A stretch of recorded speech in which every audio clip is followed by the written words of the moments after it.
Enjira jibunya kumakubo abanja tujja mu busibe abotewo obusibe abotewo tebibadde byangu nnyo kubadde kupambana nakuseka muguwa naye olwaleero obusibe bubotewo abotewo obusibe abotewo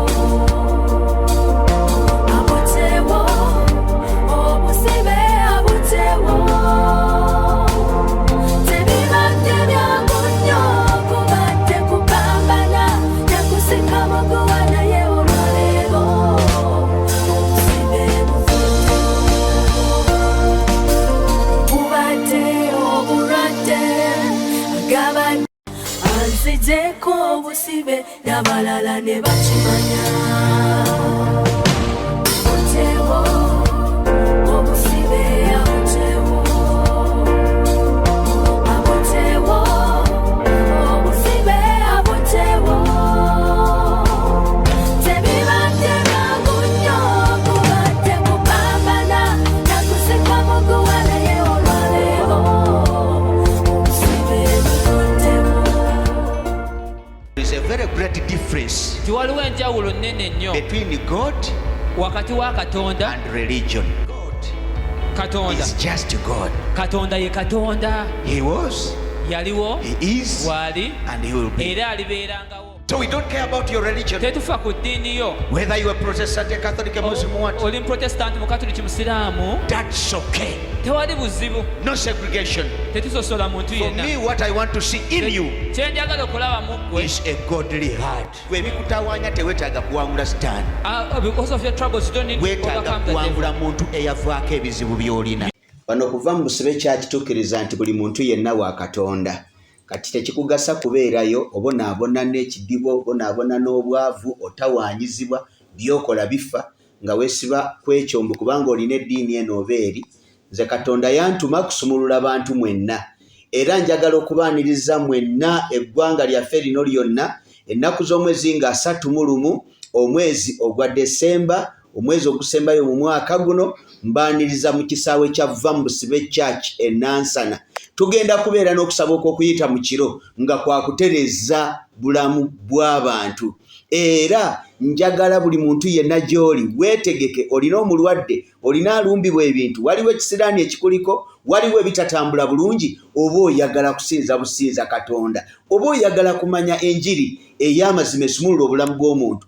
Ssaawa 11 ez'akawungeezi okutuukira ddala ku makya tugenda kubeera kuva mu Busibe Church. Nze omusumba Ssennyonjo Va mu Busibe tubaaniriza era temusubwa nga 31 Desemba. Omulamwa gwa wiiki eno Is all about which spirit is governing your life. tubuuza mwoyo ki afuga obulamu bwo. You are governed with which forces. Maanyi ki agakufuga? What are the powers upon your life? Maanyi ki agali ku bulamu bwo? What is that thing that you depend on spiritually? Kyekyo kye weesigamyeko mu nsi ey'omwoyo. As you move in this world of the living, Ng'otambula mu nsi eno ey'abalamu, what is that thing that you think that even when you are asleep, kiki ekyo ky'olowooza bw'obanga weebase? you trust that that kind of power can protect you? Weesiga nti amaanyi ago gasobola okukuuma. We know some people in this current situation Tumanyi bantu bangi mu mbeera eno gye tulimu are depending on guns. beesigamye babeerawo ku lwa mmundu zaabwe. Others trust law Abalala beesiga mateeka because they know law. kubanga amateeka bagamanyi bulungi. They have friends who are judges. Balina mikwano gyabwe balamuzi, They have connections. balina connection.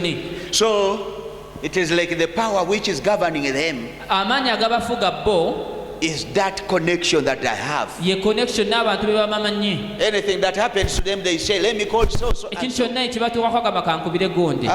Others depend on their husbands. Abalala babeerawo ku lw'abaami baabwe. You know, you say my husband is rich, Ogamba mwami wange mugagga. but I call him, Bwe mukubira essimu bwe nti he will solve this problem ajja out. gonjoola ekizibu kino. Others trust their Bibles. When anything attacks them, they put the Bible on their head in the pillow. Abalala beesiga bayibuli zaabwe ekintu kyonna kibalumba ateeka bayibuli ku mutwe. Then others Abalala trust their money. beesiga ssente zaabwe. Have a lot of money. Alina ssente nnyingi And you know it is very true era ng'omanyi kituufu that money can solve many ti problems. ssente zisobola okugonjoola ebizibu bingi. Okay? Many problems money Ebizibu can solve. bingi ssente tezisobola okugonjoola. But again, there is a state Naye waliwo era embeera where something or an image of confusion may happen into life, ekifaananyi eky'obuvuyo oba okutabulatabula bwe kujja mu bulamu, and all those things that I have mentioned may fail. ebintu byonna bye njogeddeko ne biregaana okuyamba. They may fail. Biyinza okugaana okuyamba. You run east, west, north, and south, n'owammanta wano nawali naye but those things will fail. ne bigaana okuyamba.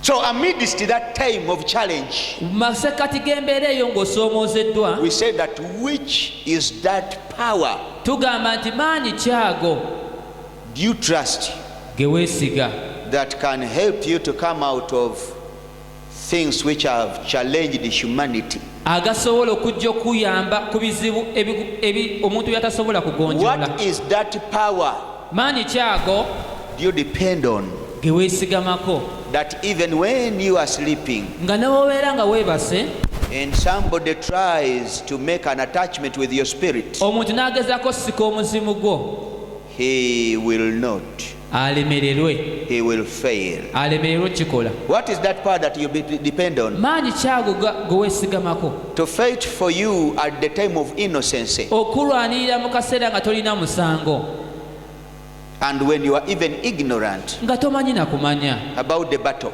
ku lutalo olugenda maaso. What is that power that you feel you want to depend on Maanyi kyago g'owulira gwe weetaaga okwesigamako when you are ignorant but somebody is attacking you? nga tomanyi naye nga waliwo omulabe emabega akulumba. When somebody is determined Omuntu abeera nga maliridde to finish you, okumalawo, to trash you, okusaanyaawo, to push you out of your office, okugoba okujja mu ofiisi yo, out of your business, okugoba okujja mu bizinesi yo, he wants to finish your marriage. ayagala asaanyewo obufumbo bwo, He wants to completely destroy your life. ayagala kumalirawo ddala. What is that power that you depend on? Maanyi kyago ge weesigamako. Sometimes when we talk about this, Oluusi twogera ku kino, if you have never critically gone into such situations, bw'oba nga toyingirako buziba mu mbeera ng'ezo, if you have never been a victim, nga tobeerangako mu mbeera ng'eyo, you may not understand this lesson of today well. oyinza obutategeera ssomo lya lwaleero. But listen, Naye mpuliriza, there is a time when you can get sick waliwo ekiseera w'oyinza okulwala and all medication is fail. eddagala lyonna ne liremererwa. That's when you find the doctor telling you, Awo osangira omusawo ng'agamba, please, which religion do you, oli wa ddiini ki gwe, osoma ddiini ki, which God do you trust? katonda ki gwe weesiga ggwe? So when a medical professional doctor Omusawo tells you such a thing, bw'akugamba ekintu ng'ekyo, it is a nightmare. kiba kiruto kya ntiisa, mawulire mabi. Okay?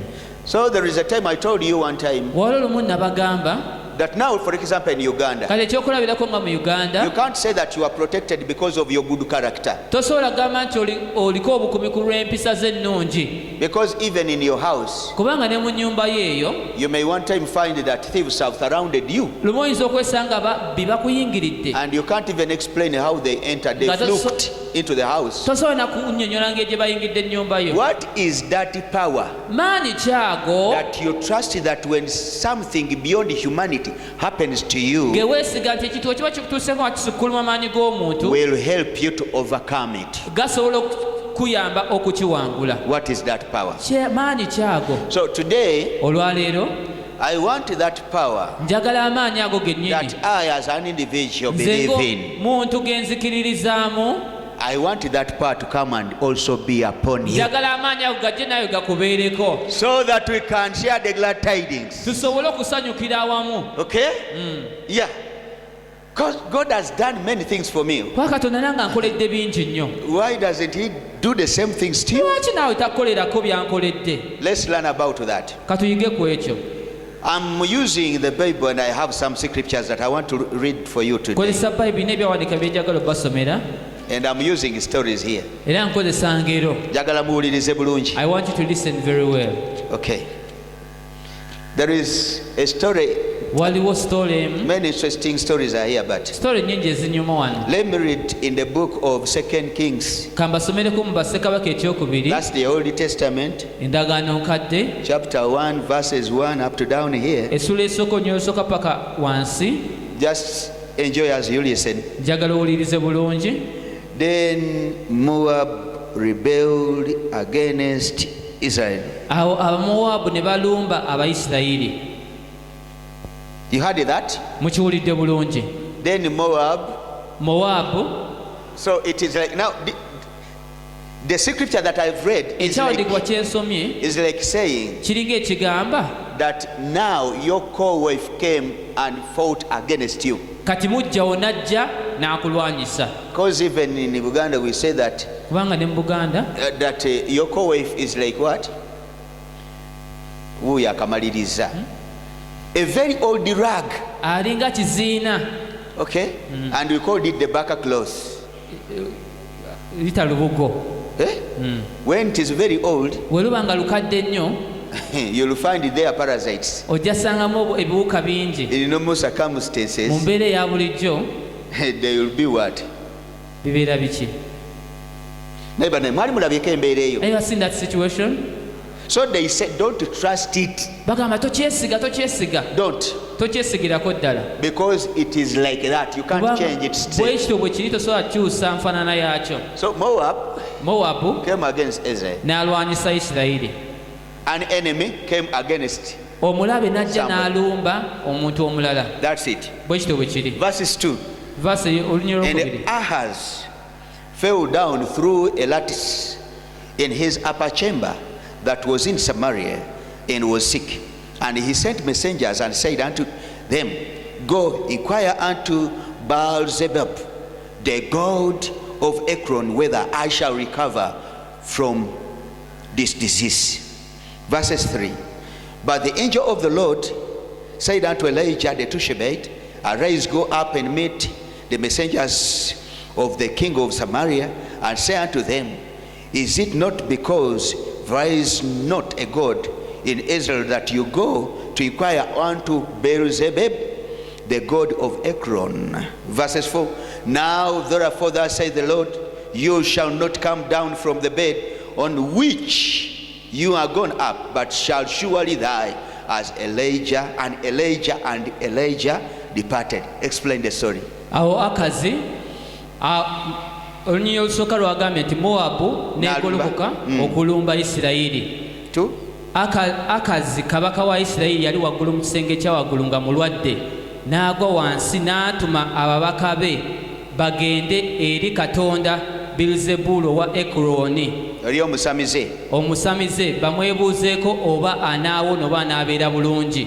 Ababaka baali bakyali wakati mu lugendo, nabbi Eriya n'abasisinkana n'abagamba baddeyo eri mukama waabwe bamubuuze, ogenda otya eri katonda wa Ekroni nga tulina katonda wa Isirayiri? Bw'atyo bw'ayogera Katonda nti tojja kuwona era ogenda kufa. Now, we thank God for the scriptures today. Twebaza Katonda ku lw'ekyawandiikibwa ekyo. Thank you for clapping. Mwebale nnyo okuba ngalo. We have a story Tulina story wano that nobody will escape. omuntu omulala gy'atasobola kutoloka. If you'll just listen to it Bw'ogiwuliriza obulungi carefully, ng'ogyetegereza it will bulungi help you ejja kuyamba to overcome many things. okuwangula ebintu bingi. In life there is a time of challenge, Mu nsi muno mulimu akaseera ak'ebizibu, and when challenges come, but when they touch you into the interior of your being, ebizibu ne bijja ne bikugenda buziba ne bikulumya nnyo. most times Ebiseera ebisinga if you don't have a strong stand into the mind, bw'oba nga toyimiridde bulungi mu kutegeera na you kumanya, can easily be misled. kyangu nnyo okukwata ekkubo ekyamu. And this is what the devil is using mostly in Kino this world. Setaani kyasinga okukozesa mu nsi muno. When somebody sees that poverty has gone into its climax, Omuntu alaba nga obwavu muyitiriddeko, I always hear them, we are going to steal. babuya nnyo, We are going to steal. tugenda kubba kati. We are stealing because we are poor. Who told you that Tubba. every poor man is a thief? Ani agamba nti buli musajja omwavu mubbi? That's that somebody does not trust in what he is. lwakubanga omuntu aba yateekiririzaamu ekyo kyali. So listen to me, people of God. Mumpulirize bantu bakatonda. Today the scripture that we have read, it is talking about a king of that time. Olwaleero ekyawandiikibwa kyali kyogera ku kabaka ow'ebiseera ebyo. And he was a king, powerful king. Yali kabaka ow'amaanyi ddala. But at that time there were many conflicts. Naye mu kiseera ekyo waaliwo entalo nnyingi. Across kingdoms, kingships Wakati and empires. mu bwakabaka mwennyini ne mu bwakabaka obunene. There were a lot of conflicts. Nga waliwo entalo nnyingi. Brothers hated sisters. Abooluganda nga bakyawagana. Daughters hated their fathers. Abawana nga bakyawa bakitaabwe. Sons hated their mothers. They beheaded them. Ne bakyawa ne bamama baabwe ne babata n'okubatta. Leaders oppressed the led. Abakulembeze nga banyirigiriza we bakulembera. And the ordinary people were against leaders. N'abantu ba bulijjo nga bagolokosa eri abakulembeze baabwe. Servants turned against their masters. Abaddu ne bakyukira bakama baabwe. And vice versa. Ne bakama baabwe okutulugunya abaddu. The poor became rich and the rich became poor. Abaavu ne bagaggawala, bagagga ne baavuwala. The dead resurrected. Abafu ne And the bazuukira. living died. N'abalamu ne bafa. That's when we found, I'm just explaining what happened. Gezaako kunnyonnyola ekyaliwo. Kulaga nti embeera yali mbi. To show it was a bad situation. Gambe oba temutegedde. Let me tell you if you've not Bino understood. ebiseera bye tutomyeko ebintu byayonooneka. The time we've read about things were in a mess. Ng'emigga When the rivers, ogisanga gikulukuta giva wansi gyambuka you ensozi. find them climbing hills. Gwali olabyeko enkuba etonyanga eva wansi I have ng'eyambuka. seen rain falling from. Embeera yali etabuse. The situation was really in Kwe confusion. kukosanga abantu nga batambuza emikono naye ng'amagulu gali mu bbanga ate nga si basezi. People moving using hands down when their feet are up. Omanye bye baatulimbanga mbu abasezi They used to batambuza. lie to us that it's the wizards who do that. Ensi yakyuka The world changed. ng'abakazi bawasa abasajja. Women were marrying men. Confusion was at its climax. Obuvuyo nga buli ku ntiko yaabo. So, this kind of state can also happen to you. Embeera eno naawe esobola okutuukako. And you find life is not understandable anyway. Ne weesanga obulamu tokyasobola butegeera. You even begin to ask why you have been working. N'otandika n'okwebuuza lwaki obadde ng'okola. Because all the efforts that you imparted in your business since Jan of 2020 Entuuyo zo zonna z'otadde mu mulimu gwo kuva 2020 January or 2019 oba 2019 is almost trashed. olinga atafunyeemu wadde. And you have a question, Olina ekibuuzo mu ggwe. but what kind of business am I doing Ye here? bizinesi ki ddala kyenkola? This is the time when you can see a friend that you trusted much has betrayed you. Kye kiseera ky'olaba mukwano gwo gwe wali weesiga ennyo ng'akuliddemu olukwe. You saved him in a lot of problems. Wamulokola mu bizibu bye yalimu. You have never acted evil to him or her. Teweeyisangako bubi mu maaso ge. But this person got arose Naye omuntu ono yagolokoka lumu. and now is battling with you. Kati naawe akulwanyisa. And you have a confusion in mind. Otabuddwa mu bwongo. You say, but what do people want anyway? Oweebuuza abantu baagala ki I ddala? gave him my everything wholeheartedly. Namuwa ebyange byonna. But now this is what he has paid Ne me kino into. kyansasuddemu. What do people want? Bantu ki kye baagala? This is when wives are getting disappointed Wano abakyala babigwamu amaanyi babe bayi. in their marriages. Bamenyebwa emitima bufumbo You bwabwe. have delivered wholeheartedly all the love that you had for your husband. Owaddeyo okwagalako kwonna eri omwami wo. You worked with all your efforts. Wakola n'amaanyi go gonna. But the time of reaping, Naye ekiseera eky'okukungula he is showing you all the hate, akulaga bukyayi bwonna showing w'alina. you that you are useless, Akulaga nti gwe togasa. and he is imposing hard labor upon you without pay. Era akukozesa emirimu emizito naye nga takusasula. That's why we become disappointed and say, Yensonga kyo namwagalira ki? oggwamu amaanyi and you regret why you loved him. Waliwo ebiseera woyinza okutabulwa mu bulamu ne weewuunya. There is a time you can be confused in life and wonder. Some of you have been praying for all the years. Abamu ku musabye emyaka mingi. Hey, maybe somebody is listening to me and you have been in the churches for over the 20 years, the past 20 years. Oyinza oba obadde mu kkanisa emyaka 2 egiyise. You have been praying. Obadde ng'osaba. You have been preaching. Obadde ng'obuulira. But at a certain point you have been disappointed. N'obaako w'otuuka n'omenyebwa omutima. And the devil has trashed all your efforts. Era setaani asaanyizaawo amaanyi go gonna n'entuuyo zo. Kimanyi kati njogera bino naye waliwo abantu abulira ng'ebintu byo biringa ebikoze There eki. are people who feel things have failed. Ebuuza nogaa naye nakola You ki? wonder, but what exactly did I do? nga ne gwoyagala akukyawa, Even the person you love dislikes you. ne gwe wayamba n'akulwanyisa, Even one you helped is fighting you. ne gwe wazaalibwa naye n'akutabukira, Even one you're born with becomes an enemy to you. ne gwe wawola nga kati alina gweomusaba akuyambe mu katono n'agaana. One you once lent money to cannot help you now. N'ogamba ndowooza bizinesi gye manteekako ebirowoozo bakasitoma ne bajja, Maybe I focus on the business, customers come. bw'ogaana obbawola tebadda, n'ogamba kambawole era ne bagendera ddala. When you lend them, they go for good. Emirimu gyonna ne gifa, All your jobs get messed up. n'ogamba kati nkole ntya. And you wonder what to do next. So what happens in such a state? Ekibeerawo mu mbeera You ng'eyo, become disappointed.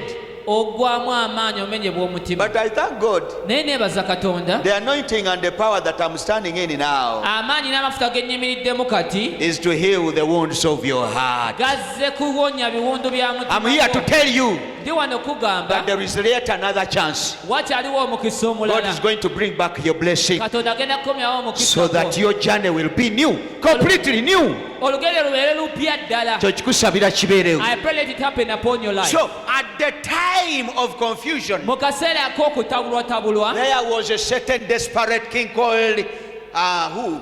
Akazi. Ahazi. Waliwo kabaka omwe yali atabuddwa ayitibwa Akazi. And by the time he was in Samaria, Mu kiseera ekyo yali mu Samariya, but he had a skyscraper, let me call a big house. naye yalina ekiyumba nga kinene kikalina. So he had gone at the upper step, Yali atuuse waggulu ku kisenge kya the waggulu. upper flat, Waggulu eyo mu kisenge kya waggulu. and he was sitting there. I don't know what happened to him, whether he was drunk, but I doubt whether he was drunk. Ng'atudde simanyi oba yali atamidde.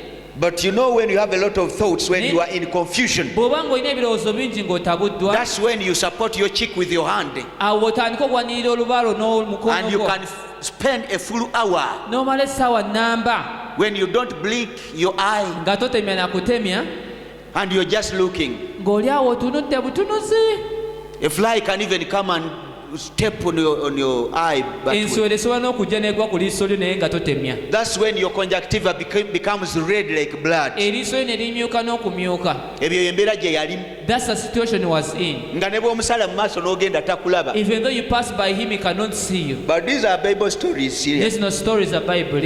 The man was in a lot of hour and misery, Omusajja yali mu nnaku nnyingi n'okutabulwa. and then by mistake, I don't know what happened, Simanyi kyabeerawo, he fell from up. yagwa okuva waggulu n'agwa yava So, waggulu n'agwa When wansi. he fell down, Bwe yagwa wansi, I don't know whether he got fractures, simanyi oba yamenyeka amagumba, but I just think naye ndowooza bulowooza that he got dislocations of his bones, ayinza okuba yanuuka mu magumba ge, or something strange happened into his body, oba waliwo ekizibu ekyatuuka ku mubiri gwe, and he was in deep pain. ng'ali mu bulumi bungi nnyo. So he said, instead of dying, N'agamba, mu kifo ky'okufa, instead of dying, mu kifo ky'okufa, kanoonyeeyo nange kyenyinza okwesigamako. let me look for what I can lean on. Olaba bwe muwankawanka ng'ebintu bikusobedde, You see how we can be desperate when you're troubled? awo osangira n'omuntu abadde wano nga tulowooza otegedde nnyo, Then find a person who has been with us for long,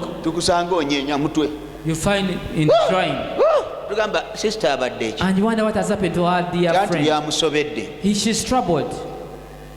In the time of confusion, Mu kaseera k'okutabulwa, people seldom think right. abantu kizibu nnyo okulowooza obulungi. That's how the world is. Ensi bw'etyo bw'eri. So he fell and he was in deep pain. Yagwa ng'ali mu bulumi bungi, He sent messengers n'atuma ababaka, and told them, go n'abagamba to mugende Beelzebub, eri Beelzebub, the prophet. nabbi. But he was not a prophet of God Naye according teyali to the Bible. nabbi wa Katonda okusinziira ku Bayibuli. These are the people who are wicked. They use witchcraft. Be bano abantu abakozesanga amalogo mu biseera ebyo. They call them the tellers. Either they are 40 know what, but they are Bayinza tellers. abalaguzi. Okay? So the messengers went. Ababaka ne bagenda gy'ali. naye baali tebannatuuka. But before they reached him, It came to pass that the Lord went and visited Prophet Elijah Katonda n'akyalira nabbi Eriya and told him n'amugamba that there are some messengers who are going because of a confused king. abaka bagenda ku lwa kabaka atabuddwa. I want to tell you, children of God, Njagala obagamba baana ba Katonda, because our God lives, kubanga Katonda waffe mulamu, even when you try to go astray, God will go before you and he will protect your life and bring you back. n'owoogezaako okuwaba mu kkubo Katonda mwesigwa ajja kukomyawo mu kkubo Many ettuufu. of you are planning to go astray. Bangi kumu abateekateeka okuva mu kkubo ettuufu. God's hand is going to protect you. Omukono gwa Katonda gugenda He will kukuuma, pull you by force gukomyewo n'amaanyi, and it will command you not to go astray. gukulagire oleme kuddamu kukwata kkubo kyamu. Jagendewo omusamiza akutunuleko bw'ati, Good sister will look at you, akuba omulawo mu maaso agambe ekikuleese ki, will beat you and olyokozeeko ask you emisindo. where you've come. Tujja kulaba ano ng'ennyindo We ekyama. shall see you with a Ozi obadde kimwe damaged omwami nose. yankubye oluyi naye nga mulogo yakubye Yes, oluyi. sister Susara will slap you. Okay? There is a time when you will get confused and you begin to confess wickedly. Waliwo ekiseera kyojja okutabulawamu otandika okwogera ebigambo ebikyamu. You know, I have been praying, Mbadde nga I nsaba, have been sowing, mbadde nga nsiga, I have been doing my business. mbadde nkola bizinesi yange. But I just feel like God does not exist because of what is going on. Nyempulira Katonda taliyo ku lwekyo ekigenda mu maaso. Oba okyayogera ebyo. I was still saying that. By the way, today I was coming here, Olwaleero nga nzija wano Northern Bypass. ku Northern Bypass awo, I reached at a certain point when I had an exit from the main road, waliwo we natuuse nga nfuluma okuva ku kkubo, and I found a very, very big pool of blood. ne nsangawo ekitaba ky'omusaayi nga kinene. Banaye abantu tulina omusaayi. People really have a lot of blood, I tell you. Manyi oluguudo lwonna okujjula omusaayi gw'abantu. The whole road was full of blood. Nalibadde na kino nkisomesaako oba I would have thought about this perhaps. abantu mwenna abavuga booda. All of you riding borders, Bwe twogera booda tutegeeza bajaji, tutegeeza all kinds of we pikipiki. mean all kinds of motorcycles. Bannange mwegendereze. Please be very careful. Sigamba nti ab'emmotoka tebeegendereza, naye abapiki mukole ki? People who ride borders, be careful. Munnange abapiki nze simanyi. I don't know what's upon you motorcyclists. Si bonna naye abasinga nze bendaba. Not all of them, but some that I see, Ekiyitibwa indicator tebakimanyi. they don't respect indicators. Nti otaddeko indicator y'emmotoka nti ogenda kuva ku kkubo, owa piki ekyo takiwulirangako. A motorcyclist Era ava emabega ng'omulengera will mubira come from ng'ali behind wala. when you can see him, Bw'akulaba ng'ovaayo talinnya ku break, akuba ki? does not hold, Ng'ombe. will just hold. Kati ffe twebuuza, Now we wonder, bano abantu abamu ebintu babitegeera how bati? do they understand things? Oli akulaza indicator ne bw'oba mmotoka ekuli mu maaso n'ekulaga The indicator car is just in ng'evaako. front of you and shows you the indicator. Ekintu ky'olina okukola kiri eki? One thing you should do, Kulinnya break. reduce your speed. Owa booda asika muliro One of the na kunyiga boda ng'ombe. will just increase the speed and hold. Simanyi kibaliko. I don't know what is upon them. Northern Bypass eyo Northern Bypass, emmotoka bwe ziba zigenda butereevu, when cars are going direct, osanga owa booda ng'azirimu wakati. you find a boda man in between them. Kale booda edduka, The boda is fine, it runs very naye fast. bw'oba olina amagezi toddukira wakati mu mmotoka. But if you're wise, don't move in between Ekirala. those cars. Ebidduka birina kye bayita blind corners. I don't know whether you have ever known that. Vehicles But have blind corners. blind corners ng'omuntu ali mu anga eyo ne bw'oba oli person- mugezi otya tomulaba. In that angle, you cannot see him. Owa booda n'akuyitako nga muli ku highway, You're in the n'asika highway. omuliro n'ajja akuyite mu maaso, And wants to overtake you akole exit and move ahead. n'olwana n'emmotoka You naddala ebyo bitoyota ebyo bye tuvuga ebyo. Especially those Toyotas we drive. Toyota zirina obuzibu. These Toyotas have a problem. Kyova olaba navuganya ebimmotoka jipu That's Ford why I ebyo used bityo. to drive Fords Buli and lwolaba Jeeps. emmotoka eriko akabonero ako aka Toyota ako ezisi Most Toyota endowooza cars, zonna I think all of them, okuggyako ez'ebbeeyi ennyo. apart from the very expensive ones. Buli lw'osiba ng'ogikanga bukanzi tesiba. Whenever you want to brake instantly, you will Mwe not brake. mukinoonyerezeko badriva mubabuuze. You ask the drivers, they'll tell Ndi you. mu 130 140 ng'oyagala nyimirira omulundi gumu. You want me to brake Ebyo at jipu once? y'ebikola jipu Ford, It's only a Jeep that does that, or Ford. Rolls Royce ebyo. Those cars. Naye But aze ng'ajjira mu mmotoka came wakati in between the cars, aweesa abantu babiri. carrying two people. bw'akuba eŋŋombe, as he's hooting, bw'asika omuliro, as he's increasing the bw'asa speed, ekyuma oba kiba kyuma kyekyo kye balinnyako ne kigenda ng'awoggana n'asala, making a lot of noise. ndabye omusaayi omuyitirivu, bonna tewali avuddewo ne ŋŋamba A kale. lot of blood, nobody survived. Naye mwe abatuula ku booda mwe bw'olaba omuntu ng'omugambo waayivuga bulungi n'agaana giveeko. If you tell a person to ride well and does not accept, leave it. Giveeko. Get off the motorcycle. Kubanga abamu babeera ne problem. Bayirawe n'ab'emmotoka abamu. Even some people who drive cars. Bw'olaba omuntu nga tawuliza giveeko. When you hear that, you realize the person does not listen to you. Era mwe abali wano abazivuga, please be careful. Even those of you who ride them, mwegendereze. Nnyo, be careful. Mwegendereze nnyo. Kubanga ekidduka, don't test the engine. Sa togezesa engine ya kidduka ekyo. No. Just go at your pace. Gwe tambira ku speed yo. You'll enjoy the road. Ojja kunyumirwa ekkubo. To everybody, ate n'abatambuza nammwe ab'ebigere. Even those of you footing. Nakino kankiiseewo, obwavu si busiru. Poverty does not mean foolishness. Naye bane, omanyi ng'abantu bangi bw'ogamba obwavu banyiiga nnyo. When you talk about poverty, muleke tuvume obwavu kubanga njagala obeere mugagga. Let me abuse poverty because I want you to be rich. Obeera ku kkubo ng'ovuga. You're on the road driving. Ow'ebigere najja nayingira bw'atunudde n'eri. Just comes and gwe bajja kukona tandaba. No, doesn't he see me? Bw'anankona nga nsasula. When he knocks me, will pay. Kati oba ate oyo aba ategeerera wa. I wonder how that person understands. Bw'oyimiriranga ku kkubo. When you ever stand on the road, beera bw'oti. be very osooka kola bw'oti n'olaga mulimu abantu abategeera nga bavuga piki. There are some people I'm telling you. When they are riding nga bali ku boda naye nga bategeevu. Motorcyclists, but they okola have omukono senses. bw'oti n'omusaba. You ask him to ojja pass. kulaba nga piki agi You just see him reducing the speed. ng'akuyamba nako okuyimiriza emmotoka Even helping you ng'osala. Then you ate cross. bw'osala naawe tuyambe tosala nga pusi. When you cross, don't cross like a cat. omanyi November ne December You know, November and tuteekwa December, okubuulirira we abantu. have to tell you this. kale ebirala binene naye katonda akukuuma ebiba bisingako ku magezi Others go. are important, but may God protect your life. ebisigadde katonda yakola ki? The rest God knows. yakuuma naye naawe gezaako. But you also try. era njagala ndowooza tukitwale nga kikulu mu Let abakulembeze bawano. us take it as important. tujja tandika obaletera oba bugundi bu reflector jacket nammwe We shall abatambula. omuntu atambula ekiro yeetaaga reflector Even a jacket person moving at mukimanyi? night, you need a reflector jacket. anti bw'oba toli driver tojja If kitegeera you're not a driver, you kyekugamba. cannot understand what I'm telling you. omuntu abakola mu restaurant nga musala nnyo ekkubo Those who n'emmere work in restaurants, you usually cross roads. weetaaga reflector You jacket. need a reflector jacket. nakyo ekirala What else? abalinnya booda ekiro. Those who board borders at kyo night. kino ekya booda emisana okwambala reflector jacket ekyo During kyo the- nange kyannemye okutegeera I fail to understand the incense. naye nga reflector jacket nzaagala. The reflector jackets, I like them so much. olinnye booda beera ne ka jacket ko You have boarded the border, have your jacket. tekikugyako ekintu kyonna. You lose nothing.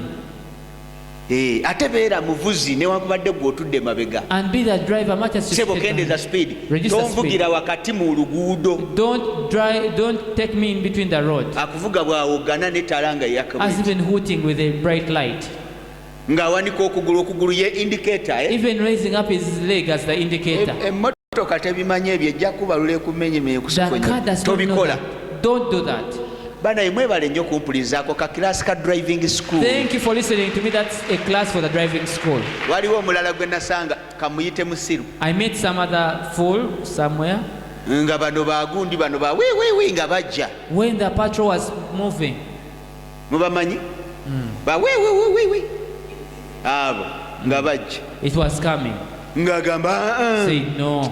batwale eri naffe tuli bantu We zino also- simotoka. These are also cars. Yalemerayo muku. Remained in the way. Era bajja ne bamugyako mirabwe pu ne bagenda nayo. They came and knocked off the mirror.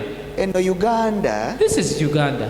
bw'obanga tokkiriza muntu akusinga ojja kufanga Messi. If you don't accept somebody who is above you, Muno mu you Uganda die. oli ne bajja n'akwata emundu n'akuba pu n'akugyawo. Even though somebody shoots you, Ogenda mukola ki? what are you going to do to him? Era ojja kuzunga mutunde n'ebibanja by'ewammwe bali lane bwe bati beemanyi They ogenda know each musibirawo. other. Where are you going to arrest him from?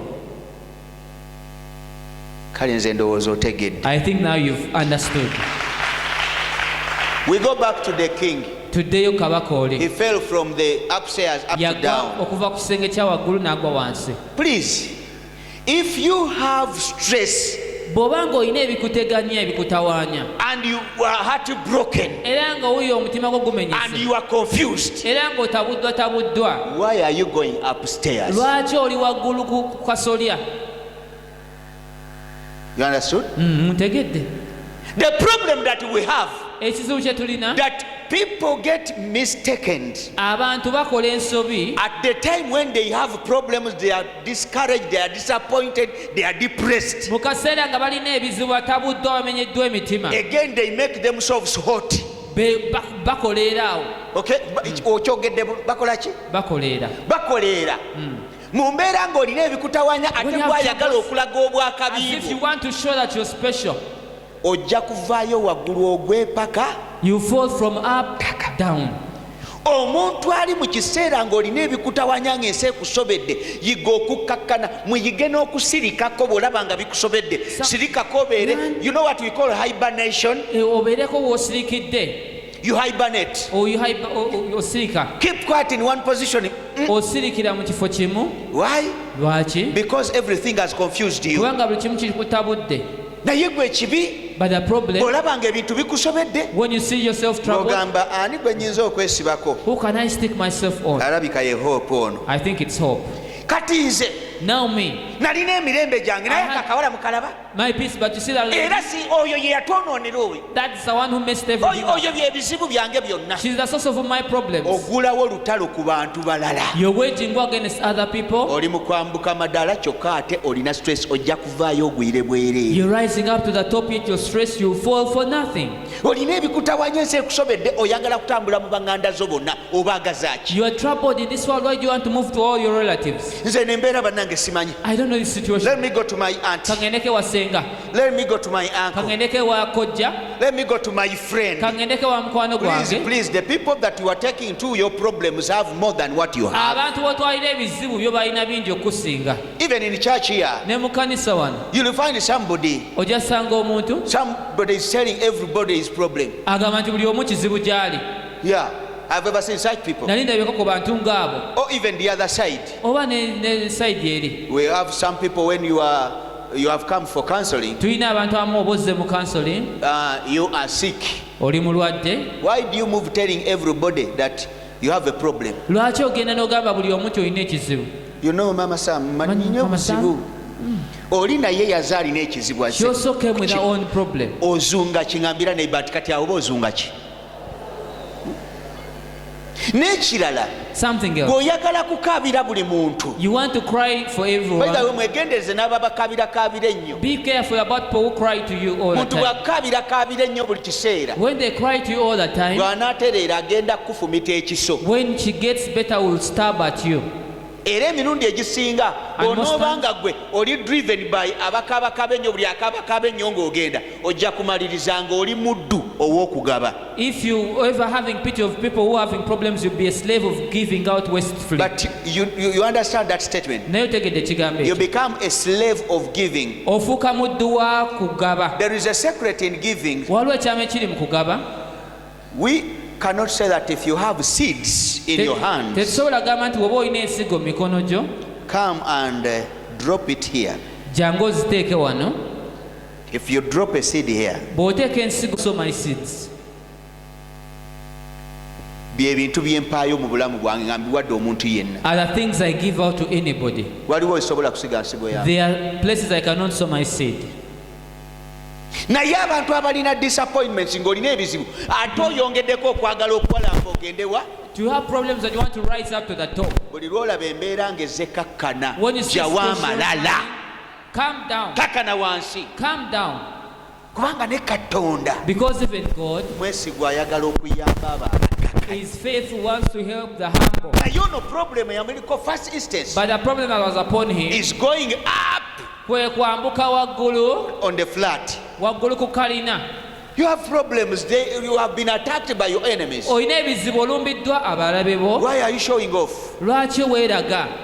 I have ever seen people who have ever been rich, Nali ndabyeko ku bantu abali babaddeko abagagga, but when they become poor or Ne- when their cash flow becomes imbalanced, naye bwe baavuwala oba nnyingiza yaabwe n'ebeera nga ekendedde, that's when the expenditure is smaller than I mean bigger than the car. Ate ensaasaanya yaabwe esukkuluma ku ngeri gye bayingizaamu. But remember, such a man or woman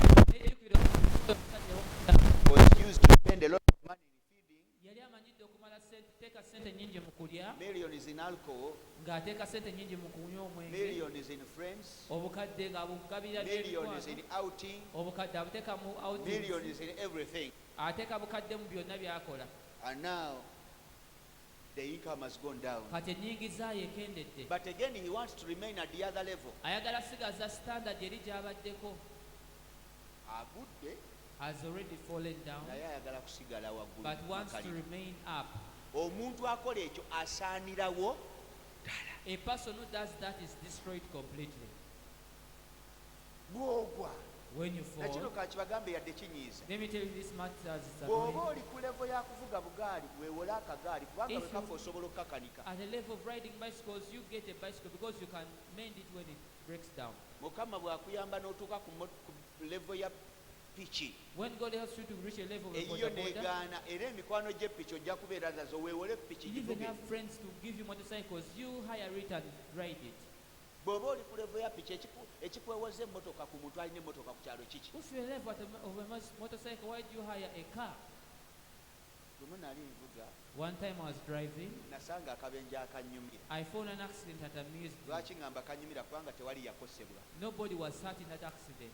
Naye ekyaliwo kye kino. But this is what happened. Owa booda yava emabega A boda man came from behind, n'ajja n'akoona emmotoka gye bayita Focus. came and knocked a Focus car. Focus kika kya Ford It's like it's a type of naye Ford, eba ntonotono. but it's a smaller Yagikoona one. n'agyasa ettaala erimyufu eri emabega. Knocked it behind light, Naye ne liggwamu layini bw'eti but it just got a n'endala crack, bw'eti two cracks, n'obutono kunkumuka and few ne langi ku glasses fell, bumpers ne zivaako and ne pini ne zisumulukuka. and the pins were also. Bwe yamala ogikoona bonna ne bayimirira ne batandika okuyomba. After knocking it, everybody stood, Ow'emmotoka ayomba oli musirwa onkoonyi. abusing the Owa booda amugamba gwe lwaki tosibye lwaki osibye ku hampu on the hump. lwaki osibye Why did you stop? kati nze bwe mbadde nsiba gwe obadde togiraba Why didn't you see me oddakika nga stop? ttaano nga booda zeetooloddewo zonna In 5 minutes, naye but I natulaira put kiki it kino on. owa booda omu n'agamba One n'agamba boda emmotoka kati gwolowooza balyasizza nnyo Now you think it has been broken so much? muweeyo omutwalo agenda alikole Give him 10,000 to go and emmotoka repair gye it. boogerako njimanyi nagivugako The car they are talking about, I've ever driven it. ettaala lyawo tebalitunda limu batunda peya Its light is not it's sold. peya single. y'amataala ago yakakadde kamu emitwalo 8. That pair of lights is 1.8 ali ku million. booda tamanyi The one on the boda doesn't know. era emmotoka kye yakola awamu nga tumuyitako yagamba ekigambo The kimu one driving state, kampite poliisi yesobola okutegeera kye Let me bakoze just wano naye teri asobola kikola call ki the police, it's the one to understand. so nga kyandibadde kyawe Yet it will be very easy. abantu abamu you calm down Oyina kukakana. n'omugamba munange nsonyiwa You tell him, forgive me. munange sitegedde I didn't know what I was nange doing. mpulira n'obulumi wano I even feel pain in nkoze my. ensobi kukoonye I've made a mistake. I've naye knocked you. nsonyiwa abuubuka nga gweokola ki He's nga gwe weetooga flaming as you ogenda okulaba apologize. eyaligambye kati tugende polisi tukole When I kiga said, let's go to police. kale mpaayo sente Okay, give me some money. mpa obukadde bubiri kitundu Give me 2.5 nedda million. sebo ninawo emitwalo 10 I have kale 200,000. yongerako etaano Okay, add 50. ogenda okulaba ekintu ekibadde You ekinene see, a problem that was big nga kifuuse ekitono becoming small. ng'ogenda And you omala go kutuuka free. gy'olaze n'obuuza So n'ogamba after I reach you where you nkonye go, emmotoka bwe nti nenjasa amataala I've knocked ga this sente kind meka of nti company. gaakamu 8 the lights are worth 1.8 ng'otegeera nti million. obwetoowaze That's when you know that humility. kiringa ekirala kye mbagamba mu uganda It's like something else I always tell you in wano Uganda. mutabani wange david taliiwo My son David is not around. yali avuga emmotoka yaffe y'essomero Was driving our school car, emmotoka ya gavumenti eya red number a government car with a red number plate, nejja ng'eyita ku mukono omufu n'emukuba n'eriwo endabirwamu from the wrong side n'ebintu ebigenderako and destroyed the mirror and bani everything. abaaliwo oba bakitegeerako tikyawuyo waali ne bagiraba n'ennamba ne bagikwata They saw it and ne even bajja ne baŋŋamba wrote the number plate. mutugende tumunoonye ne Let's mbagamba go and look for him. nze ssennyonjo ku mulembe gwa Miss jjajja akyusa amanya Ssennyonjo, nnondoole ennamba on this emyufu regime, nfune obwenkanya to follow n'agamba up this temunsiruwalira red number plate, I said, like mugitwale that. nja gisasulira mu You take kikanika it, I'll pay for Si the butiitiisi. mechanic. buli lw'oyagala okwambuka ennyo waggulu Whenever you want to rise up so high, ogenda kweyongera miki you add more problems to yourself.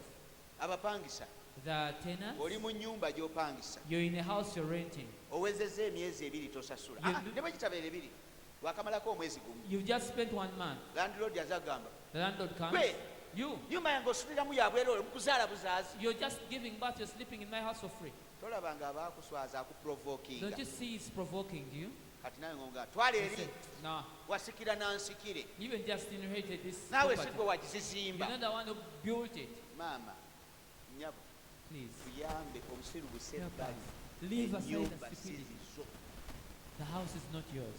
kyonna kyakugambye wadde kikutyobola weefuge Whatever he has told you, however provoking, nkwegayiridde weefuge control yourself. nkwegayiridde weefuge I beseech you to control yourself. bamanyi n'okubikulambu Sometimes obusaniya bwe tubise ku basepiki even open that. ya ono afumba ki katanasika era ono alina kulya mukene kati ki ekyakuleeta mu nju zange Now why you come in my house when your text will have akulangira mukene and provokes you because of the sin of ng'asangamu sin. enkoko ng'olwoteru When he finds chicken, then another part. bakugambe munyange Please just tell me sente zikyanguze how I failed to get money. naye ku lwomukaaga olujja But next Saturday, ezikuwa nkwegayiridde going to give you kana ennyumba sizizo calm down the houses are not yours.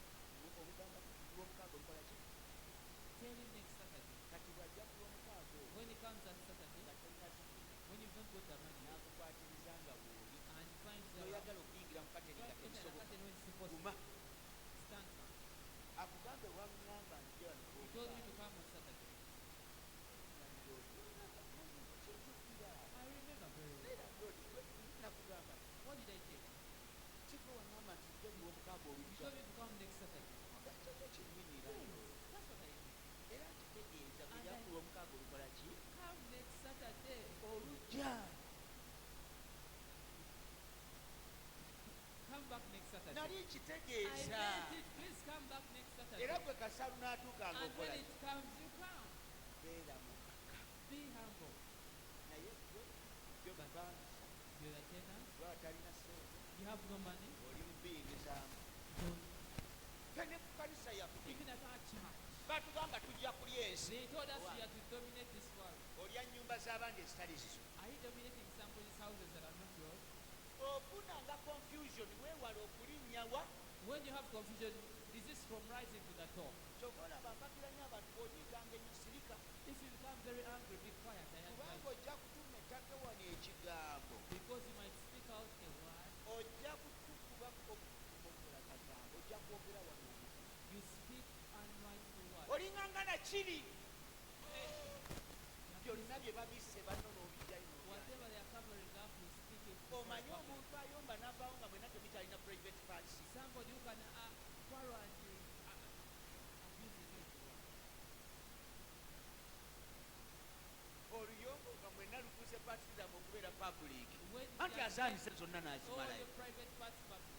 please save our private parts Kuyambe. leave them private Biretenga biri private. negwenda n'obyambula nga byogera kino ebiwanvu ebibi ebyefunya simanyi ebyakola ki n'obivuma You abantu speak everything with bakubuuza lwaki mbu kubanga onyize obyejjusa luvannyuma You just regret later. nga tokyayinza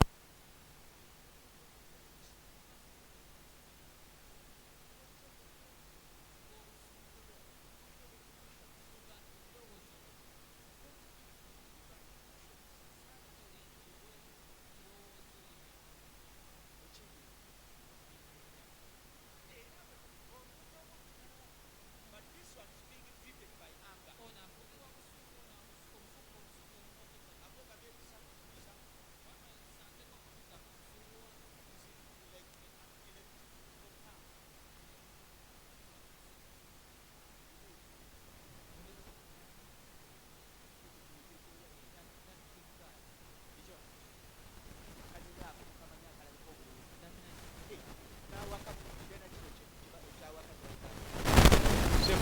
Even that time. ate yuye mu maaso simanyi naye eyanjala ekyoya koko Like a turkey. nobeeranga kali kensinga okumanya ke kasinga okunyuma kaba katini bwe kati It naye is very small, the peacock, but it can stretch out its feathers instantly. we nogenda nokyankalana because you are angry. kubanga oli musunguwavu. Everybody must know. buli omu alina okumanya. You begin to make a press ups, you are like an guitar. Nokuba press ups. You see here in the throat somebody swelling. Ngola ne mu nsingo yeeleza emitya. Oh why? Walabye firimu ya Komodo oba wabadde kuki? What happened to you? Olyoka ottabukira okwenkana ekyo. Then you become a problem to us. But this man was upstairs and he was confused, so he fell down. Omusajja ono yali waggulu ng'atabuddwa n'agwa wansi. The mistake that he did ensobi gye yakola was to say that if everything has failed in me, kwe kugamba nti byonna biba binnemeredde, let me send my messages not to the God that I know, but to the God that I hear. abaka bange si eri katonda gwe mmanyi naye katonda gwe mpulirako. So his people went to the God that he hears, not the God that he knows. abantu be ne bagenda eri katonda gwe bawulira si katonda gw'amanyi. But because God loved him anyway, naye kubanga katonda yali amwagala, he sent Elijah and told him that go and stop those messengers, tell them that your master is gonna die. Eriya abagamba abawaka nti mugambe mukama wammwe nti agenda kufa. And they took back the message. ne bazzaayo obubaka. When he saw them, bwe yabalaba, he imagined that the time was not enough for them to go into the place he had sent them and come back. So he realized, he noticed it, that they had ended in the middle. nti baali bakomye wakati mu lugendo. So he said, why did you go where I told you? lwaki temwagenze gye nabalagidde? You know, when we were going, we found the prophet of man called Elijah. twali tugenda twasanze nabbi wa katonda ayitibwa Eriya. What did he say? yabagambye ki? Told us, you know, yatugambye your master is going to die. mukama wammwe agenda kufa. That's when he said, ebyange bikoze eki? awo yagambira nti it's done with me. Ebyange bitabuse. Lwaki weereetera obuzibu? Why did you bring problems to yourself? Gwe njagala katonda y'abaafuga obulamu bwo yonna gy'olaga. I want God to reign in your life wherever you go. Mu mbeera y'amaziga nkwegayiridde okaabire mwani? In Mu Mukama. time of sorrow, cry when you have God with you. Mu mbeera y'ekyeya kaabira mu Mukama. In times of drought, cry to God.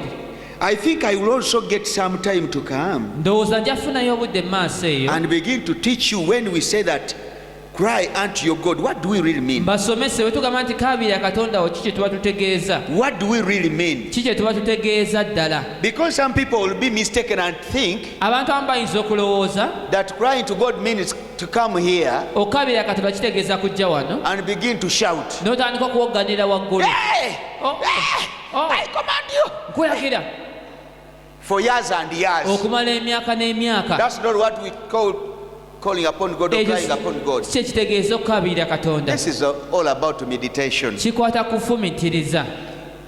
Have it in mind beera nakyo mu birowoozo byo that the author of your life has a plan for you. ti katonda ensibuko y'obulamu bwo alina pulaani y'obulamu bwo. Okay? Byonna ebigenda mu maaso mu bulamu bwo maama tuyambe manya whatever goes on in your life, no, nti eyakuteeka ku nsi yakuteekako ng'akumanyi era ng'alina ekigendererwa. your creator knows you and had a plan for creating you. Singa teyalina kigendererwa If you didn't have a purpose, wandibadde wafiira mu lubuto you would have died while in your mother's womb. oba ebirwadde birala byandibadde bikututte. All other diseases would have consumed your naye life. bw'oli kubanga katonda oyo alina But you're still alive because God ekigendererwa ku bulamu bwo. has a purpose upon your life. So mu mbeera yonna yiga okwetereza In wekogambe whichever no situation, learn to put yourself in order. kino bwe kiba kiganyikankwa ate n'ekirala And something else, nga tezinavaako ezammwe ezo before you lose your temper, nga tezinavaako before you lose your senses, olw'embeera because of the situation, ofubanga okwebuuza ebibuuzo bino, first ask yourself these questions. naye lwaki ekintu kino weekiri? But why is this problem existing? Ekyokubiri weebuuze Secondly, ask yourself, kivudde ku ki? what is its cause? Lwaki weekiri? Why is it happening? Kivudde ku ki? What's its cause? Kinjigiriza ki? What does it have to teach me? Mukama akyogerako ki? What does God have to say? Nyinza kitolokamu ntya? How can I escape out of it? Ebyo ebibuuzo byolina okwebuuza. Those are questions you should ask yourself. Mukitegedde? Have you got it? Kati okusingira ddala, Now, most importantly, you must be a wise person. olina obeera omuntu omugezi. For example, we have been talking about this king. ekyokulabako tubadde twogera kabaka But ono, if you read about the story of these kings according to the Bible, naye bw'osoma ku bakabaka bano okusinziira ku bayibuli, you will know that their problems emerged at the time when they had a diversion as a kingdom. ojja kwezuula nti obuzibu bwe bwajja nga bafunyeemu enjawukana mu bwakabaka. Yes, 11 of the clans went the other way and 2 of the clans remained. ebika 11 byagenda eri, 2 ne bisigala eno. And they began to elect kings. Ne batandika okwelondera bakabaka. Not by heritage. Si lwa bunsikirano. But they elected them. Naye babeeronderanga bwerondezi. By pride, pressure and power. Kulw'amaanyi Then n'ekitiibwa. others remained because they were abandoned by their God of the time. Abalala ne basigalira emabega kubanga balekewawo katonda So waabwe mu it biseera was ebyo. very clear that the abomination that they had done Era kyalabika lwatu nti ekivve kye baali bakoze had to imagine practical kyalina okugolokoka and kibalondole impose a curse upon them. kibateekeko ekikolimo. But they didn't know. Naye tebaamanya. Now you must know, but why am I going through all this? When you understand the source of the problem, it will be easier for you to overcome it. Bw'osula ensibuko y'ekizibu kikwanguyira okiwangula. Look at your family. Tunuulira famire y'ewammwe. What happened to your mother? Ki ekyabeerangawo ku maama wo? Can you tell me Oyinza otya okuŋŋamba that your mother was abandoned at the time when you were a baby? maama wo yalekebwawo ng'okyali muwere, And then you think that you'll be favored n'olowooza nti g'onaabangako okuganja. at the time when you will grow up just like that. Many things will come to attack you just because of your background. Emizimu gisobola okulumba ku background ya famire yo. Gweokimanyi nti waliwo n'abantu abamu nga okimanyi n'okumanya omuntu akutambulirako nga n'ebigambo abikuganya gamba gwe. Somebody following you even speaks ill words against you. N'ekirala kankibagambe. Let me also tell you this. Naddala mwe abava gye mwava ne muvaayo ne mubeerako gye mwalaga. Especially who came from somewhere and went somewhere. Weegenderezanga nnyo abantu abo be walekayo eyo naye nga buli kiseera abuuza maama wo gundi ali atya. About that people that you left there, asking Ye about kati aliwa. where is he now? Bw'omusanga asirika When you find him, he creeps quiet. naye ayagala nnyo okubuuza gye walaga. Once Ate you bamaama abamu babitwalanga byakusaaga Someone has taken n'abikkula as a byonna. joke, they speak everything. Abamu bw'oba wayanjira oba wakolako Some- emikolo if you- n'oddira ebifaananyi byo buli ayagala Introduce abitwala. and you take the photos to be taken by Tujja everyone. teekawo n'abakuumi nga tomala gakuba kifaananyi ku mikolo We gyange. shall even put guards. You cannot Kubuuza just take a gy'okiraza. photo of me. Kasita n'etteeka lyajja. Good enough, there is even a law. Kubuuza okitwalawo. I'm asking you, where are you taking it? Kukirazaawo. Where are you taking it? Naye gwe buli kintu kyonna omuntu n'abuuza Someone Hope yalagawa. Where did Hope go? Ye akola mulimu ki kati? What job does she do? Ye kati talinaayo. Does she have anybody? Kale bwe mba sirina kati genda ofunire. I don't have you. Get Get off for your me plate. one. Get me someone. Omuntu oyo akubuuza ebigenda mu maaso ebikukwatako byonna byonna anoonya ki? To know about all that concerns you, what is he looking for? Lw'oba okoze ku mulimu The day you do a job, tajjaawo. the day you come to your workplace does not come. Lw'otakoze The day you don't work, omusanga ali awo atudde. you find him there sitting. Anoonyaawo ki? What does he want there? Anoonyaawo ki? What does he want there? N'alekerera abantu abalala bonna ku makya saawa emu. Leaves aside other people early in Ewuwo the bw'akeerera morning, n'agamba mpa amazzi. comes to your place and asks for water. Naye Eva ayagala akuwe ak'ettaano omuddizeeyo ssente. He wants to give you 5,000 to give Azaagaza him ki? balance. What does he want it for? Kati gwe kyova obeera mu bulamu ng'okaaba emirimu gyange yesiba ebintu byange byakyanka naye teekamu obwongo. Things are messed up. You think Ono antambulirako ng'abuuliriza buli kimu kiki ky'ayagala. this person following up my life, what does he want from me? Na kino kambasigemu omutima ogwa Bwakatonda nga Let gwa me magezi. also so Si buli muntu yenna nti mwaniriza ewuwo. you shouldn't welcome everybody at your home. Waliwo abagenyi nga ne bw'aba wa ku kyaki ng'osaba There naye are some visitors, even though you pray with them at yeetaaga church, kulemera ku geeti musigalaawo ku geeti ebweru munyumizaawo To remain tukyagenda outside. tugenda You- oli otya bulungi Focus from tunyumye there. bweru wa geeti outside the gate. tumaliza omugambe munda nno mulimu Afterwards, bulldogs you tell him there are bulldogs inside. genda You go if you can. ne wabeerawo emikwano ng'omanyi nti ono There are other friends, you know. ono ye muyingiza naye tukoma kabalaza wadde tuli mu kikomera I munda bring him inside, but we remain tukoma on the kabalaza veranda. era mubeere muyige mufune ebidomola bya saako wadde byaggwayo mubinoonye. Even get those circular jerrycans. Waliwo omugenyi nga yeetaaga kidomola kya saako They are visitors. You should make sit on those circular jerrycans. n'obukeeka ate obukeeka toleeta kino ekigonda ajja kukumalira obudde Even a match, don't bring a comfortable oleeta buli one. obukeeka obuganda You bring those indigenous ones. okateeka ku semino nga ntuula Put ku it on the tayiro floor and sits on awo the wali obuuka we bukolera layini nga butambula buteeka kituufu True. munyumyamu dakika 3 ne bumuluma ne confess bumuluma n'agamba For owaayi 3 months and 3 Kanve wano. minutes and ne 6. wabeerawo abagenyi nga tosobola kwewala muyingiza mu nju They are the guests you cannot. naye bring tusanyusa inside. okukulaba nnyabo We are happy to see you. muyingiza mu nju n'atuula Sits inside. gundi leeta ebisumuzo by'ebisenge. Bring the keys to the bedroom. Ebisenge byonna papa. All the bedrooms you lock. Muleke wano mu cage ate ebyomugaso bijeewo. And take away important things from the sitting Byonna room. mu store. Everything to the store. Omulekerawo kapeti kubanga nnene. You only leave the carpet for him. Kimeeza n'ebigenderako n'asigala. The table and Abantu everything. babi. People are evil. Waliwo abamu b'oyita musimanyi baavudde simanyi bamulamu ye bamulamu balungi naye omulamu omubi nga yakukutteko ayinza okukulemesa obufumbo ne weebuuza oba yagenda okufumbirwa mwannyina ng'akola kifiiriza. Can make you fail in your marriage. Najja n'abatabulatabula Confuses you up n'agamba baawo and tells your husband, omukazi oyo mulaba nze buli lwe mulaba bwe nti mulabamu omuzimu. whenever I see that woman, I see a demon in her. Osange nno bano abalokola abeesabyasabya abo bamanyi okugula entalo ku bantu kubanga amuwulidde asabira gy'atayagala.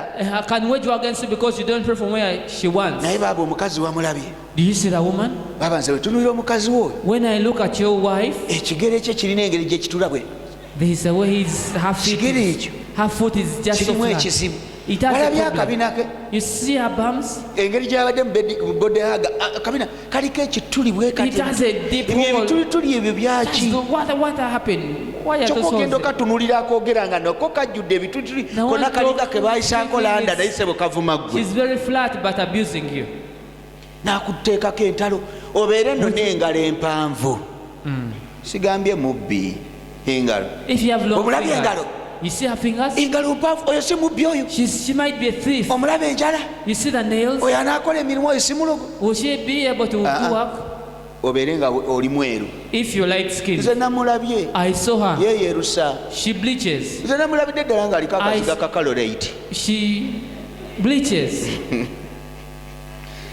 ogenda okumaliriza In the end, ate kambagambe abakazi mwena abali wano listen to me all women listen to me. Ompulirize. bwe wabeerawo omuntu agamba mwami we ebigambo nga mwami wo ebigambo abisindika eri There is any person speaking against you before your husband, but the husband ignores. togezanga okulowooza nti tebirina kye bimukolako Never think that they don't do any impact upon him. jako biwuliriza over and over The more he listens to them over and over, alina olunaku lwajja ng'ojja there's tutegeera a day that will come, you get to know. oba otudde bw'oti You'll be seated. omanyi bw'obeera bw'oti You know when you're straight, ng'otunudde eno olaba tv watching the TV, waliwo anga eno beera ango kyeno there's an angle. eno ango kyeyo Which angle is that? mutera ogirabiramu abantu You usually see people from there. anga eyo sigitegeera I don't know that angle well. obeera oti You're looking naye straight nga mu forward, anga eno but in the sides, olaba omusajja akwetegereza you can see the man looking at you. atunudde wakati wano bamugambye amabeere ageeyawula They told him that your breasts are widely spread. atunudde kyokka oli mukyala we Yet you're his wife. oba ageegatta kyonna All kyeki the ones that are jointed.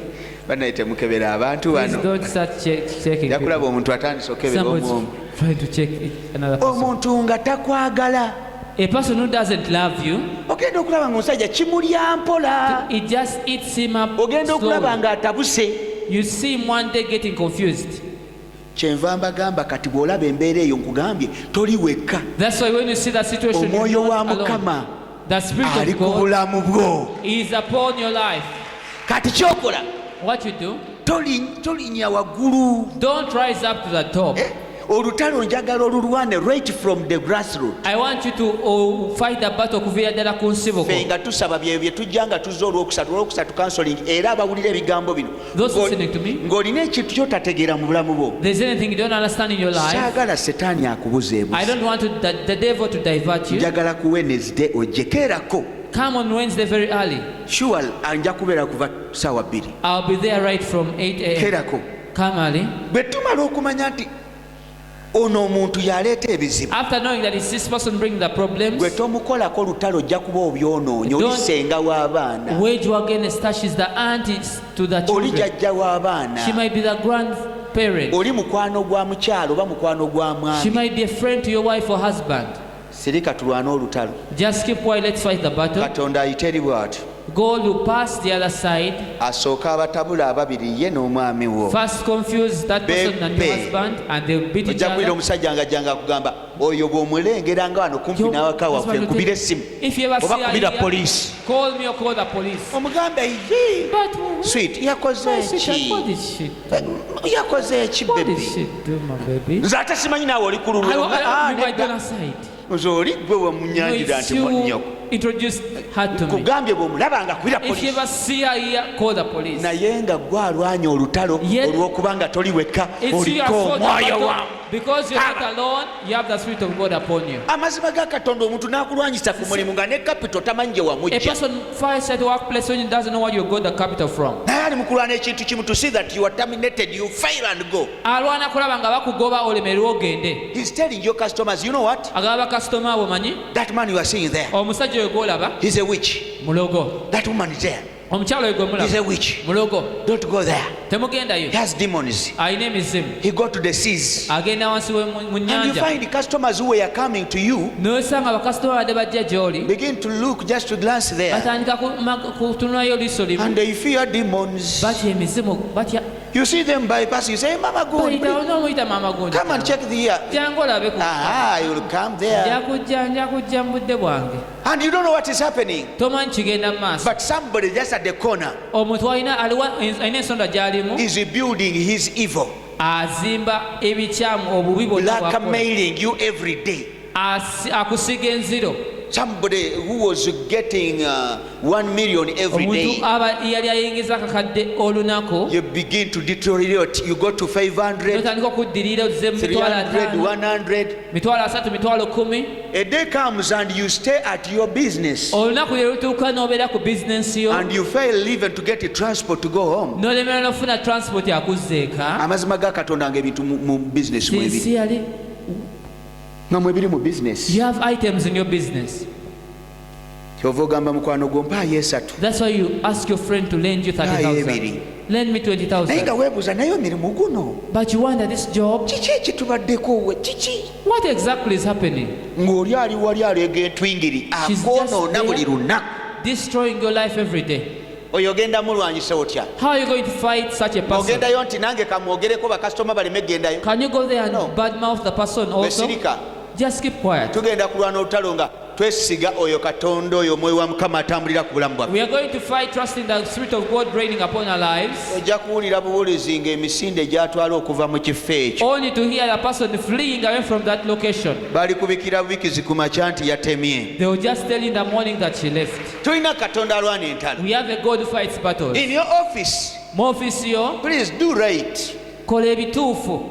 let God fight for you Leka Katonda akulwanirire. naye kye saagala But one thing I don't want kwe kuwulira nga ggwe mu bulamu is to hear that in your olina life ebizibu naye nga tofa naye kumanya kino kyavaawa you have a problem but you don't wonder where it came from.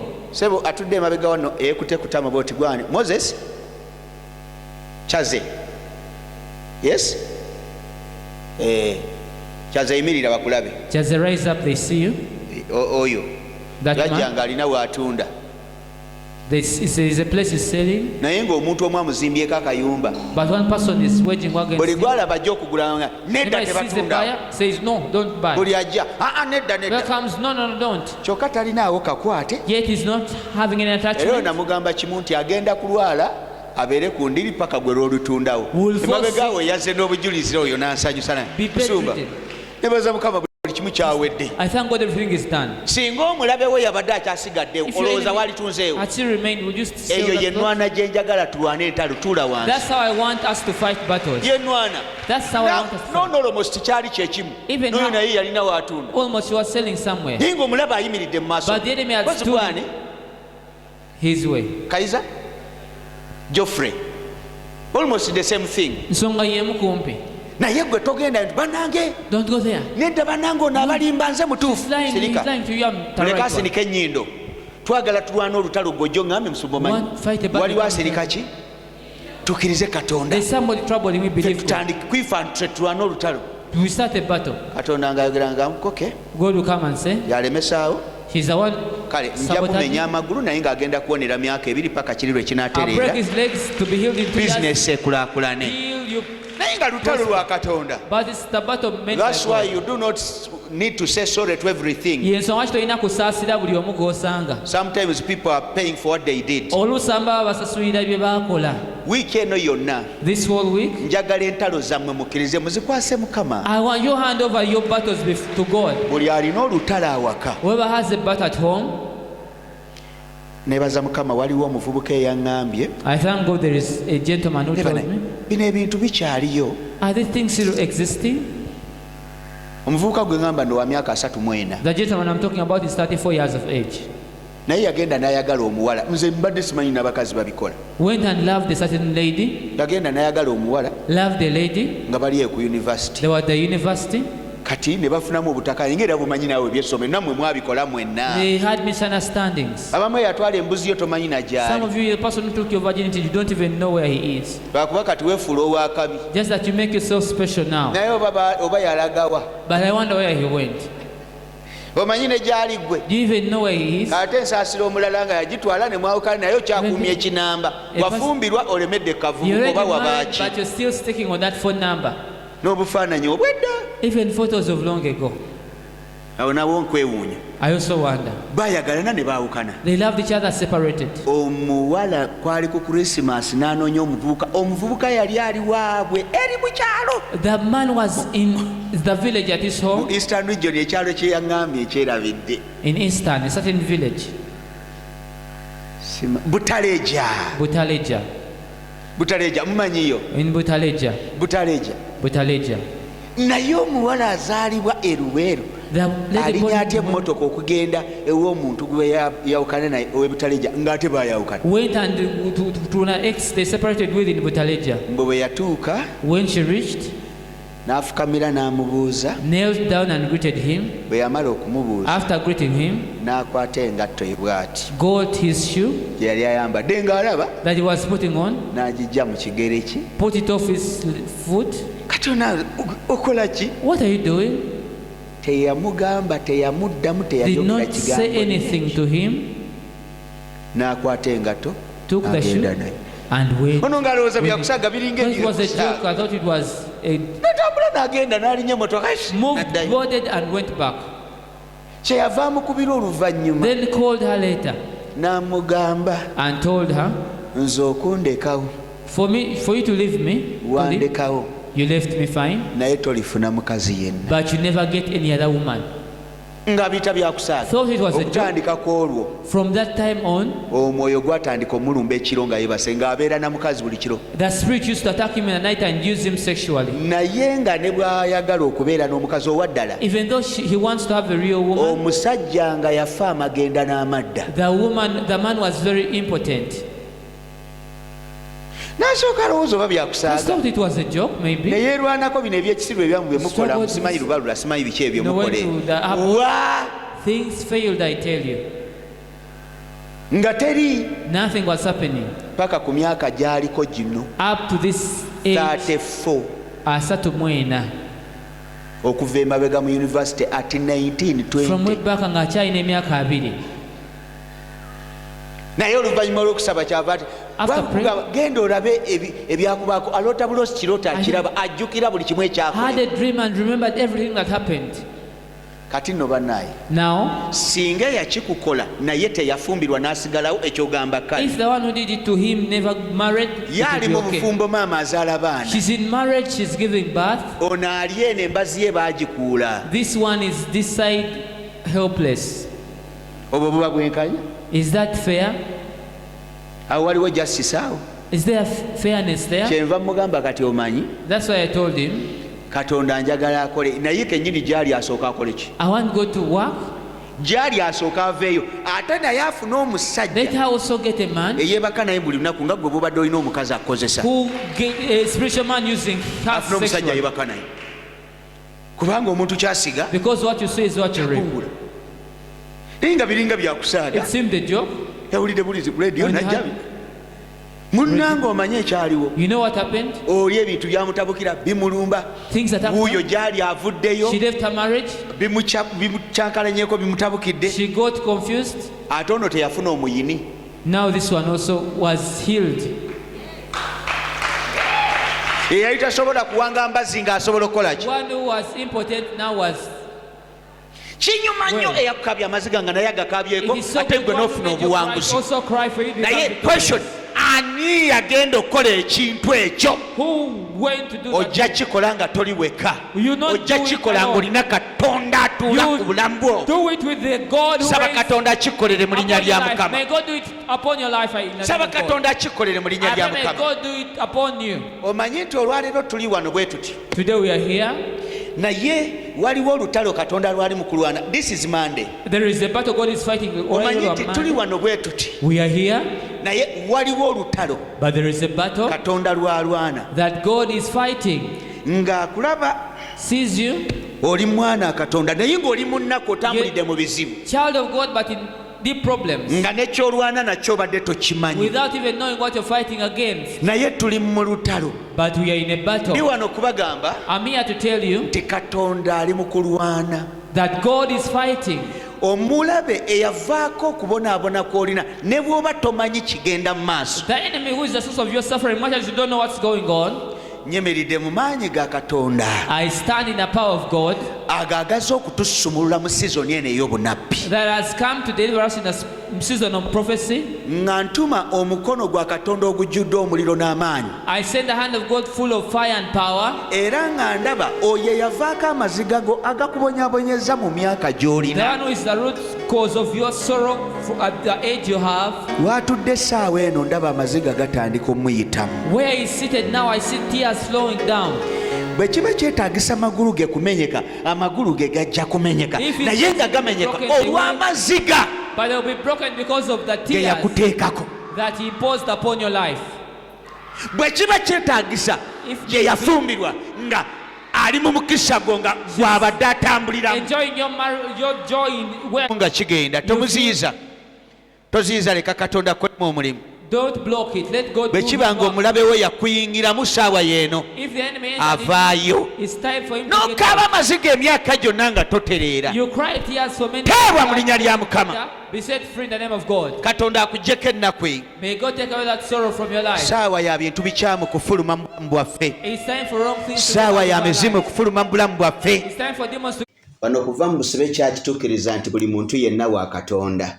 Kati tekikugasa kubeerayo obonaabona n'ekidibo, obonaabona n'obwavu, otawaanyizibwa, byokola bifa nga weesiba kwekyombo kubanga olina eddiini eno oba eri. Nze Katonda yantuma kusumulula bantu mwenna. Era njagala okubaaniriza mwenna eggwanga lyaffe lino lyonna ennaku z'omwezi nga 31 omwezi ogwa Desemba, omwezi ogusembayo mu mwaka guno, mbaaniriza mu kisaawe kya Va mu Busibe Church e Nansana. Tugenda kubeera n'okusaba okuyita mu kiro nga kwa kutereza bulamu bw'abantu.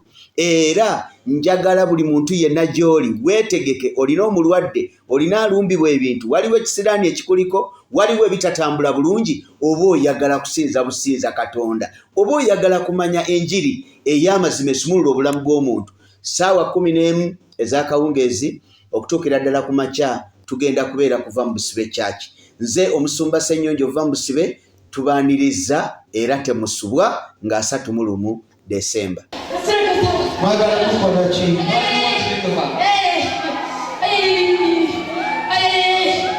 Obeera mu nsi n'otambuliramu ng'oliko emyoyo emibi naye nga tomanyi.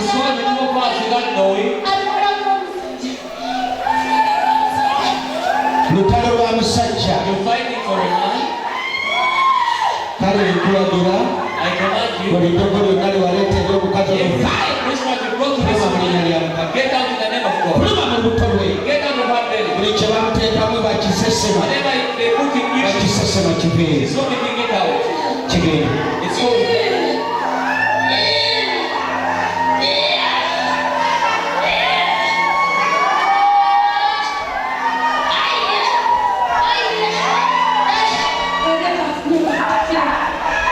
Tokubaze n'amaanyi okuva leero Katonda akuwangudde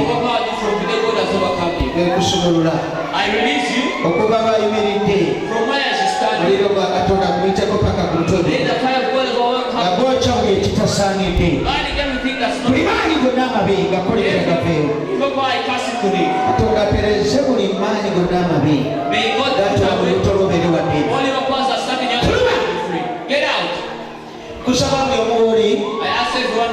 kola essaala ng'osaba make this prayer as you pray. mugambe nti Mukama And say, Lord, nzijjako obusibe obundiko. deliver me from the bondage. Just pray. Musabe. N'obeera mu nsi n'obonaabona buli ky'okwatako kye kifa. You suffer in this world, whatever you put your hands upon fails. Obeera n'osaba by'osaba ne bigaana. You can't pray whatever you pray for fails. N'okola emirimu buli mulimu gw'otandika gwe gugaana. Do every work you start upon fails. Enda n'ofuna obufuubo ne bugaana. You try out marriage, things fail. Bulijjo olaga n'obeera ng'eyazza omusango. Wherever you was, if you committed a crime. Naye Katonda alina amaanyi asobola okutereeza buli kintu kyonna. But God is powerful enough to settle everything. Asobola okuggyako endagaano z'obusibe. He can take away the bondage. N'otereera n'oba bulungi. Bondage, so you have your deliverance. Gamba nti Mukama Pray and say, Lord, nzijjako amaanyi g'ekizikiza. deliver me from the powers of darkness. Ayinza ku mikono gyo ng'osobola kusaba ensonga eyo. Raise up your hands if you can and pray for that. Abavunaanyizibwa ku nsonga eno waliwo abantu bana Those who are responsible for this, they are no people. baliko omwoyo gw'okunyoomebwa. They are people with the spirit of being despised. Bazaalibwa mu famire ez'ebizibu They are all in families full of problems. naye babadde bakolanga buli kye bakola kifa. Njagala Katonda kuba bantu mukisa gw'okugenda mu maaso. Zonna ez'obubi nziragira fuluma. Eno ye puroguramu va mu busibe n'omusumba Ssenyonjo ow'ennansana kuva mu busibe church akwaniriza mu saaviisi zaffe ezitandika essaawa 10 ez'olweggulo zijjuddemu okusomesebwa n'amaanyi agasumulula obulamu bwaffe. Ate olunaku olw'Sunday tubeera ne saaviisi etandika ssaawa 4 ez'okumakya paka ssaawa 8 ogw'emisana. Jangu otwegatteko era namwe olaba ku maanyi ga Katonda ng'owulira obujulizi naawe obugenda okusumulula ate bukyusa obulamu bwo. Oyagala okwogerako n'omusumba Ssenyonjo mukubire ku 0752 22 906 8 oba 0782 22 906 8. Ye musumba Ssenyonjo va mu busibe. Anti kuva mu busibe bw'otuuka stress yeerabirire ddala. Ebyemizannyo bakiyite entertainment. Tubeera n'akaseera ako okuzza obujja obwongo bwaffe munaye nga tunyumirwa ebyemizannyo eby'enjawulo n'abazannyi ab'enjawulo okubeera nti bakyusa obulamu bwaffe. Nga gwogenda ate Zakariya yenga adda wano. Ate gwe wasa mama Donabela yagenda wabwe gwe nodde ewuwo. Ati gwe tuwasangana tugenda mu maka ganaalondako. Ogenda kubeera Ntebe oba omutwe nga gumbaluse. Zakariya ye mukazi.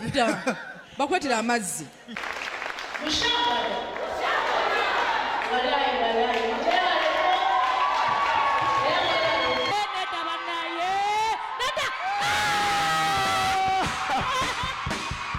N'olwekyo jangu weerabireko ku maanyi ga Katonda kuva mu busibe church ennansana ew'omusumba Ssenyonjo ng'ate bw'onyumirwa kyokka ng'ate bw'osumululwa.